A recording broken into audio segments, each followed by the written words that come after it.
Bab 29.1, Arot 4. Diunggah oleh Baca Suara. Jangan lupa like dan subscribe, agar kami makin semangat upload lebih banyak. Kerumunan adalah pemandangan alam. Rumah Wise Siena adalah tempat suci yang ingin dikunjungi oleh semua anak muda sihir, dan bahkan bagi mereka yang tidak belajar sihir, itu adalah tujuan wisata standar yang perlu dilihat setidaknya sekali ketika mengunjungi Arot. Silahkan, tolong izinkan saya lulus ujian ini sehingga saya bisa memasuki menara sihir. Petik 2. Ini akan menjadi kegagalan ke-11 saya. Tolong setidaknya biarkan aku sampai ke tahap wawancara. Ujian rekrutmen untuk menara sihir, yang diadakan 2 kali setahun, dianggap sebagai kompetisi yang benar-benar brutal. Di seluruh 5 menara, ada ribuan penyihir yang mengikuti ujian, tetapi hanya beberapa lusin penyihir paling banyak yang lulus ujian dan diterima. Masih ada 2 bulan sampai ujian publik yang mengerikan berikutnya, tetapi jalan di depan rumah besar Siena sudah penuh dengan siswa yang berdoa untuk kesuksesan. Kamu tidak perlu memperhatikan mereka, kata pemandu itu setelah melihat Eugene melihat ke arah mereka dengan mata terkejut. Dia berjalan dengan senyum di wajahnya. Lagi pula mereka tidak akan bisa masuk ke mansion karena mereka tidak punya uang untuk itu. Apakah begitu? Eugene bertanya. Biaya gerbang mansion saja menelan biaya ratusan ribu sal. Dan itu hanya biaya untuk melihat taman, jika Anda ingin melihat ke dalam mansion, Anda harus membayar beberapa kali lipat dari jumlah itu. Petik 2. Kenapa harganya begitu tinggi? Karena masih ada orang yang mau masuk meski harus membayar dengan harga segitu. Ada tahayul bahwa jika Anda berdoa meminta bantuan untuk lulus ujian di potret Siena yang tergantung di aula utama mansion, Anda pasti akan lulus ujian rekrutmen untuk menara sihir yang Anda rencanakan untuk masuk. Apakah itu mungkin? Tentu saja, bukan. Beberapa tahun yang lalu, setelah bekerja keras untuk menabung cukup uang, saya berdoa di potret itu, tetapi saya masih gagal. Bahu pemandu itu merosot saat dia mengakui ini. Bagaimanapun, fakta bahwa itu sangat mahal hanya menunjukkan betapa berharganya kesempatan untuk masuk, kan? Karena Lady Siena tidak pernah menikah dan tidak meninggalkan anak, semua biaya wisata dari mansion ini masuk ke istana kerajaan. Bersama dengan pemandu, Eugene menuju ke gerbang depan mansion. Meski sudah ada orang yang mengantre di sini, nama Leonhard terbukti ampuh membuat mereka minggir. Jadi ini sebabnya dia menyuruhku untuk tetap memakai pakaian formalku. Sebelum menaiki kereta udara, Eugene mulai merasa terganggu oleh semua tatapan yang datang ke arahnya, jadi dia mencoba mengganti pakaian formalnya. Namun, pemandu itu bersikeras bahwa dia harus terus memakainya, atau setidaknya tetap memakainya sampai dia selesai mengunjungi rumah besar Siena. Berkat sarannya, mereka tidak perlu mengantri. Setelah pemandu menarik para penjaga ke samping untuk berbicara dengan mereka, kapten penjaga segera muncul untuk menyambut Eugene. Tuan Eugene Leonhard, identitas Anda telah dikonfirmasi. Kartu identitas Eugene terkait dengan darahnya, jadi tidak mungkin untuk memalsukannya. Terutama karena kartu identitas Eugene memiliki penampilan yang langka dan menarik perhatian, karena lambang hati singa telah terukir di bagian belakang kartu setelah dia diadopsi ke jalur langsung. Dulu, kami berkeliling membawa lencana. Dan meskipun mereka semua menyimpan lencana itu, mereka sebenarnya tidak terlalu cocok untuk tujuan identifikasi, karena lencana itu mudah dipalsukan. Kembali di era pertumpahan darah yang konstan, itu adalah kekuatan, bukan lencana, yang digunakan untuk membuktikan identitas mereka. Bahkan mata uangnya telah diubah menjadi beberapa lembar kertas aneh. Meskipun mata uang itu masih disebut sals, mereka biasa membawa koin yang terbuat dari tembaga, perak, dan emas.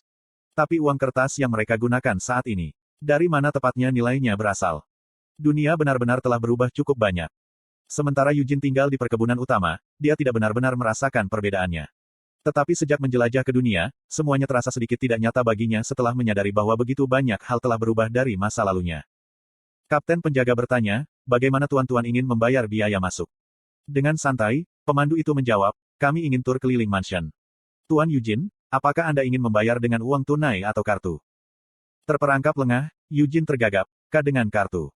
Meraba-raba, Eugene mengeluarkan kartunya dari dompetnya. Benda yang disebut dompet ini juga cukup canggung. Mengapa Anda perlu mengeluarkan uang Anda dari kantong kulit tipis ini? Apakah tidak ada yang menggunakan kantong uang saat ini? Dan ada apa dengan kartu ini? Dia telah diberitahu bahwa dia dapat menggunakannya tanpa ragu-ragu kapanpun dia perlu membayar sesuatu. Itu adalah kartu hitam dengan lambang Leonhard terukir di atasnya. Abla, kartu hitam. Pemandu mengambil kartu yang disodorkan dengan tegukan. Bank Nasional hanya mengeluarkan kartu hitam seperti itu ke tingkat rekening tertinggi. Meskipun ini mungkin menggoda pencuri untuk mencoba dan mencurinya, kartu curian tidak dapat digunakan dengan mudah. Bank umum telah menghubungkan kartu seperti ini dengan darah pemiliknya, sama seperti kartu identitas. Hoa, setelah jeda sejenak, kapten penjaga mengambil kartu itu dengan menundukkan kepalanya dengan hormat. Setelah mereka selesai dengan proses pembayaran, Eugene dan pemandu diantar pergi, bukan ke gerbang utama yang ramai tetapi ke gerbang lain yang lebih terpencil. Silakan nikmati turnya, kapten penjaga melihat mereka pergi dengan busur. Sementara masih merenungkan perbedaan akut antara akal sehat hari ini dan akal sehat yang dia warisi dari kehidupan masa lalunya, Eugene menyimpan dompetnya. Aku hanya harus mencoba dan membiasakannya. Bahkan ketika Eugene kembali ke Gidol, dia hampir tidak pernah meninggalkan mansion. Lagi pula, begitu dia meninggalkan rumahnya, yang bisa dilihat hanyalah ladang gandum yang tak ada habisnya. Dan setelah dia diadopsi ke dalam keluarga utama, Nina ada di sana untuk membawakannya apapun yang dia butuhkan, jadi dia mencurahkan seluruh waktunya untuk melatih mana dan seni bela diri. Berapa lama Anda ingin tinggal di sini? Tanya pemandu dengan sopan. Mungkin 1 atau 2 jam. Eugene menjawab, terdengar tidak yakin. Kalau begitu, saya akan menunggu di sini sampai Anda selesai, jawab pemandu sambil tersenyum. Eugene tanpa sadar mengangguk dan berbalik darinya. Pada awalnya, dia bertanya-tanya mengapa seseorang membutuhkan pemandu, tetapi sekarang dia merasa nyaman jika seseorang menangani pekerjaan yang merepotkan untuknya. Konten iklan. Nah, Eugene mengambil napas dalam-dalam sebelum meletakkan kaki terbaiknya ke depan. Mari kita lihat bagaimana cewek itu hidup. Rumah besar Sienna sangat besar. Itu adalah rumah yang dia tinggali selama lebih dari 100 tahun. Selama waktu itu, Vermont telah menikahi lebih dari 10 istri, dan bahkan Molon yang bodoh itu telah menikah dan memiliki beberapa anak. Namun, Sienna tidak pernah menikah. Dia bahkan tidak tinggal bersama dengan ketiga murid pribadinya. Kecuali para pelayannya, Sienna tinggal sendirian di mansion yang luas ini. Jika dia tinggal di sini selama 100 tahun, tidak aneh baginya untuk menikah dan bahkan mendapatkan cucu-cucunya. Karena keyakinannya, wajar bagi Anise untuk tidak menikah. Tapi bagaimana dengan Sienna? Jika dia akan hidup selama itu, bukankah lebih baik baginya untuk menikah dan memiliki anak seperti Vermont dan Molon, supaya dia tidak kesepian? Hei, apa yang akan kamu lakukan setelah semua ini? Ingatan ini, kapan datangnya lagi? Itu mungkin, beberapa saat setelah mereka membunuh Raja Iblis pembantaian peringkat kelima. Di reruntuhan kastil Raja Iblis, sementara semua orang masih kelelahan dari pertempuran, mereka telah membuat pesanan untuk arloji. Pada suatu malam ketika semua orang tertidur karena kelelahan, Hamel telah membalut luka di tubuhnya ketika Sienna, yang berada di urutan berikutnya, tiba-tiba membuka matanya dan menanyakan pertanyaan itu kepadanya. Mengapa kamu menanyakan itu tiba-tiba? Saya hanya penasaran, karena kita akan melalui semua omong kosong ini di tempat neraka seperti ini ketika kita dimaksudkan untuk menikmati mekarnya masa muda kita, bukankah kita setidaknya bisa menikmati kebahagiaan setelah semua ini berakhir? Aku tidak tahu, tidak pernah memikirkannya. Molon, si idiot itu, berkata dia ingin menjadi raja. Bukankah itu terdengar lucu? Bajingan gila, apa beban omong kosong? Kenapa dia ingin menjadi raja? Hei, tinggalkan dia sendiri. Itu yang ingin dia lakukan. Setiap orang berhak untuk bermimpi. Apakah kamu sudah minum? Setiap orang berhak untuk bermimpi. Lihat ini, aku merinding karena ngeri. Bajingan, meskipun aku mencoba untuk tulus. Lalu, apa yang kamu rencanakan setelah ini selesai? Apakah Anda ingin menjadi ratu seperti Molon?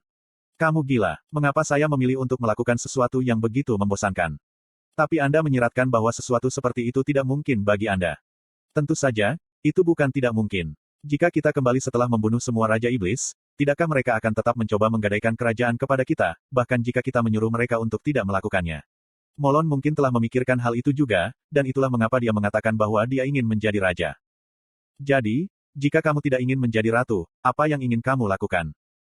Bagi saya ingin.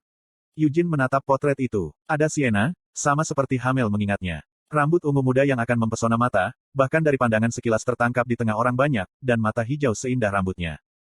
Menjalani kehidupan normal, sama seperti orang lain. Saya ingin menikah, punya anak, hidup nyaman, dan akhirnya menjadi nenek. Dalam pikirannya, dia melihat angin bertiup melalui rambut Sienna. Tanpa sadar, Eugene mengulurkan tangannya ke arah potret Sienna. Tiba-tiba sebuah suara mengingatkannya, kamu tidak boleh menyentuh potret itu. Eugene hanya bisa mengutuk, bajingan ini, tepat ketika aku merasa sedikit emosional.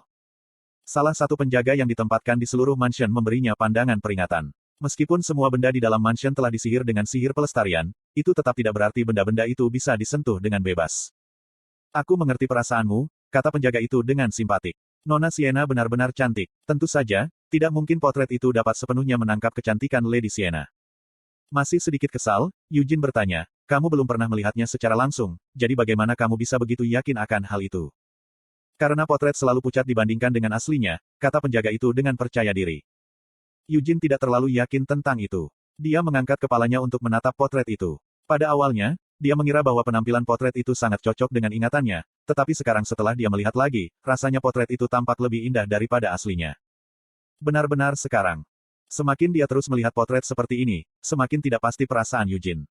Jika dia kembali tanpa membunuh dua Raja Iblis terakhir, dia seharusnya baru saja menikah, memiliki anak, dan menjadi tua dengan damai dikelilingi oleh cucu-cucunya. Jadi mengapa Sienna hidup sendirian selama lebih dari 100 tahun?